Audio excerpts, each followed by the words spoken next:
ఈ వీడియో చూసే ముందు జై హనుమాన్ అని కామెంట్ చేయండి. జనవరి 3వ తేదీ శనివారం రోజు ఆరుద్ర నక్షత్రం మరియు పౌర్ణమి ఏర్పడింది.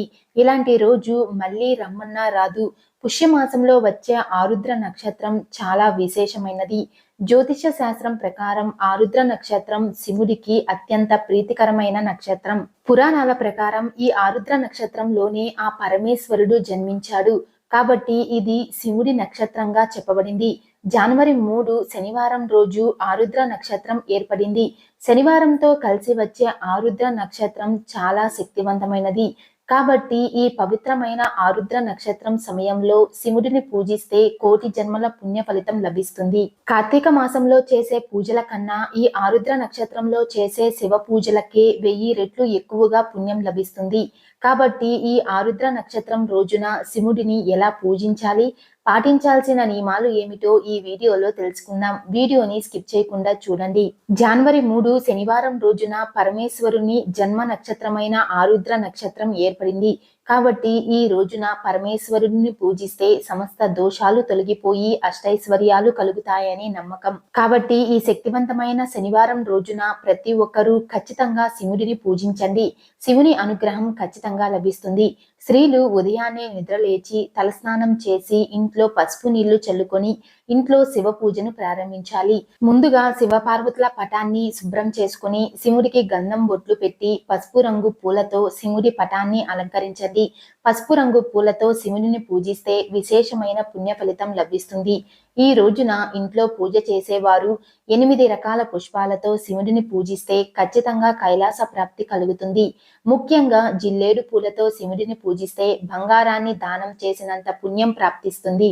అలాగే గన్నేరు పూలతో శివుడిని పూజిస్తే డబ్బు సమస్యలన్నీ వెంటనే తొలగిపోయి విపరీతమైన ఐశ్వర్యం కలుగుతుంది. ఈ రోజున ప్రత్యేకంగా శివుడి ముందు ఆవు నెయ్యితో దీపారాధన చేయాలి. శివుని ముందు దీపం వెలిగించిన తరువాత ఓం నమః శివాయ అనే మంత్రాన్ని 21 సార్లు జపించండి. ఆరుద్ర నక్షత్రం రోజున ఎవరైతే ఈ మంత్రాన్ని జపిస్తారో అలాంటి వారి జీవితంలో సుఖ సంతోషాలను పొందుతారు. ఇక పూజలో నైవేద్యంగా అరటి పండ్లను నివేదించండి లేదా పచ్చి పాలను అయినా నివేదించవచ్చు. ముఖ్యంగా ఈ ఆరుద్ర నక్షత్రంలో శివలింగానికి అభిషేకం చేస్తే అంతులేని ఐశ్వర్యం లభిస్తుంది. ఈ ఒక్క రోజున చేసే శివాభిషేకం వల్ల అనంత కోటి పుణ్య ఫలితం లభిస్తుంది. కాబట్టి బియ్య పిండితో ఒక చిన్న శివలింగాన్ని తయారు చేసుకోండి. బియ్య పిండిలో కొంచెం పాలు పోసి ఆవు నెయ్యిని కూడా వేసి చపాతీ ముద్దలాగా కలిపి ఒక చిన్న శివలింగం తయారు చేసుకోండి. ఈ శివలింగాన్ని ఒక ప్లేట్ పైన పెట్టి శివలింగానికి గంధం బొట్లు పెట్టి శివునికి అభిషేకం చేస్తే సర్వ పాపాలు తొలగిపోయి అదృష్టం వరిస్తుంది. అంతేకాకుండా శివుని అనుగ్రహం కూడా లభిస్తుంది. ఇలా శివుడికి అభిషేకం చేసిన తరువాత పరమేశ్వరుడికి హారతి కర్పూరం సమర్పించి నమస్కారం చేసుకోండి. ఈ విధంగా ఇంట్లో శివ పూజ చేసి శివాలయానికి వెళ్తే చాలా మంచిది. ఇంట్లో శివుడికి అభిషేకం చేయలేని వారు శివాలయంలో అభిషేకం చేయించండి. శివుని వాహనం నందీశ్వరుడు. కాబట్టి ఈ రోజున శివాలయానికి వెళ్ళినప్పుడు శివాలయంలో ఉండే నంది చెవిలో మీ మనసులో ఉన్న కోరికలను చెప్పుకుంటే అవి తప్పక నెరవేరుతాయని నమ్మకం. కాబట్టి ఈ ఆదివారం రోజున నంది కొమ్ముల మధ్య నుండి శివుడిని దర్శించుకుంటే జన్మ జన్మల అదృష్టం కలుగుతుంది. జీవితంలో ఉన్న కష్టాలన్నీ తొలగిపోతాయి.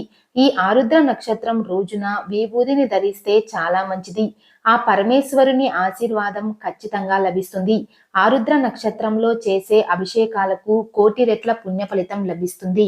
ఆవు పాలతో శివలింగానికి అభిషేకం చేస్తే కుబేర రాజయోగం కలుగుతుంది. చెరుకు రసంతో శివుడికి అభిషేకం చేస్తే డబ్బు కష్టాలన్నీ వెంటనే తొలగిపోతాయి. అలాగే తేనెతో అభిషేకం చేస్తే కుటుంబం కష్టాలన్నీ గట్టెక్కుతాయి. అదే బిల్వ పత్రాలతో అభిషేకం చేస్తే ఆ పరమేశ్వరుడు ఎంతో మురిసిపోయి మీ జీవితంలో ఎలాంటి కష్టాలు లేకుండా వరమిస్తాడు. అలాగే గరికను నీటిలో వేసి ఆ నీటితో శివుడికి అభిషేకం చేస్తే మీ సొంత ఇంటి కల త్వరగా నెరవేరుతుంది. అలాగే ఆస్తులను కొనే అవకాశం ఉంటుంది. గన్నేరు పూలను నీటిలో వేసి ఆ నీటితో శివుడికి అభిషేకం చేస్తే త్వరలోనే మీరు ధనవంతులు అయ్యే అవకాశం ఉంటుంది. పరమేశ్వరుడికి అత్యంత ఇష్టమైన దీపాల్లో నారికేల దీపం ఒకటి. కొబ్బరి చిప్పలో వెలిగించే దీపాన్నే నారికేల దీపం అని అంటారు. కాబట్టి ఈ శనివారం రోజున సాయంత్రం సమయంలో మీ పూజ గదిలో తప్పకుండా కొబ్బరి చిప్పలో దీపం వెలిగించండి. ఆ పరమేశ్వరుడు ఎంతో సంతోషించి ఇంటిపై కనక వర్షాన్ని కురిపిస్తాడు. ఒక కొబ్బరి చిప్పలో ఆవు నెయ్యి పోసి 3 వత్తులను విడిగా వేసి శివుడికి దీపారాధన చేస్తే మీ మనసులో ఉన్న కోరికలన్నీ ఖచ్చితంగా నెరవేరుతాయి. అంతటి శక్తి ఈ నారికేల దీపానికి ఉంటుంది. ఈ ఆరుద్ర నక్షత్రం రోజున ఆ పరమేశ్వరుడు ముక్కోటి దేవతలతో కలిసి శివాలయంలో నివసిస్తాడు. కాబట్టి ఈ శనివారం రోజున సాయంత్రం సమయంలో ప్రతి ఒక్కరూ శివాలయానికి వెళ్ళి శివుడిని దర్శించుకోండి. అలాగే ఈ రోజున శివాలయంలో దీపాలు వెలిగిస్తే చెప్పలేనంత పుణ్యం లభిస్తుంది. తులసి మొక్కలో లక్ష్మీదేవి కొలువై ఉంటుంది. కాబట్టి శనివారం రోజు తులసి కోట ముందు దీపారాధన చేస్తే లక్ష్మీ కటాక్షం తప్పక మీకు సిద్ధిస్తుంది. దీంతో మీకు అంతులేని ఐశ్వర్యం కలుగుతుంది. ఈ రోజున ఒక 5 యాలకులను తీసుకొని వాటిని మీ బీరువాలో పెట్టుకోండి. ఆరుద్ర నక్షత్రంలో ఇలా చేస్తే మీ ఇంట్లో ఎల్లప్పుడూ డబ్బు ఉంటుంది. ముఖ్యంగా ఈ ఆరుద్ర నక్షత్రంలో మీ చేతుల మీదుగా గోవులకు ఆహారం తినిపిస్తే మీ జీవితం అద్భుతంగా మారి పట్టిందల్లా బంగారం అవుతుంది. స్వస్తిక్ గుర్తులో ముక్కోటి దేవతలు కొలువై ఉంటారు. కాబట్టి ఆరుద్ర నక్షత్రం రోజున మీ ఇంటి ప్రధాన తలుపు పైన గంధంతో స్వస్తిక్ గుర్తు వేయండి. ఈ స్వస్తిక్ గుర్తు మీ తలరాతనే మార్చేస్తుంది. అలాగే ఆరుద్ర నక్షత్రం రోజు ఒక చిన్న శివలింగాన్ని మీ ఇంటికి తెచ్చుకొని మీ పూజ గదిలో పెట్టుకుంటే స్వయంగా ఆ పరమేశ్వరుడే మీ ఇంట్లో కొలువై ఉంటాడు. కాబట్టి ఈ ఆరుద్ర నక్షత్రం రోజున చేసే దీపారాధనతో ఆ పరమేశ్వరుడి ఆశీర్వాదంతో సిరి సంపదలు అష్టైశ్వర్యాలు చేకూరుతాయి. ఈ వీడియో మీకు నచ్చినట్లయితే లైక్ చేసి షేర్ చేయండి. ఇలాంటి మరిన్ని అప్డేట్స్ కోసం మా ఛానల్ని సబ్స్క్రైబ్ చేసుకోండి.